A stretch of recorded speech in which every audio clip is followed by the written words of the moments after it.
Hi all. இன்னைக்கு காரமே இல்லாத செம்ம டேஸ்டியான ஒரு வெஜ் பிரியாணி எப்படி செய்கிறதுன்னு பார்க்க போகிறோம்.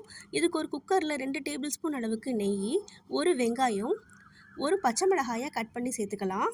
இதை நல்லா வதக்கிக்கலாம். இதோட 1 டீஸ்பூன் இஞ்சி பூண்டு விழுது, ஒரு தக்காளி சேர்த்துட்டு இதையும் நல்லா வதக்கிக்கலாம். இதோட கொஞ்சமாக கொத்தமல்லி இலை, கொஞ்சமாக புதினா இலை சேர்த்துட்டு காய்கறிக்கு 1/4 கப் அளவுக்கு பச்சை பட்டாணி, 1/4 கப் பீட்ரூட், 1/4 கப் கேரட் சேர்த்துக்கலாம். நம்ம மசாலா எதுவும் சேர்க்காததுனால இதில் பீட்ரூட் நல்ல கலர் கொடுக்கும். இதோட 1 டீஸ்பூன் உப்பு சேர்த்துட்டு 1/2 கப் அளவுக்கு பாஸ்மதி ரைஸை 1/2 மணி நேரத்துக்கு ஊற வச்சுருக்கேன். இதையும் இதோட சேர்த்துக்கலாம். இது நல்லா மிக்ஸ் பண்ணி விட்டுட்டு 2.25 கப் அளவுக்கு தண்ணி சேர்த்துக்குவோம். 1/2 பங்கு தண்ணி சேர்க்கணும். இது ப்ரெஷர் குக் பண்ணி எடுத்தோம் அப்படின்னா செம்ம டேஸ்டியான காரமே இல்லாத ஒரு வெஜ் பிரியாணி கிடைக்கும்.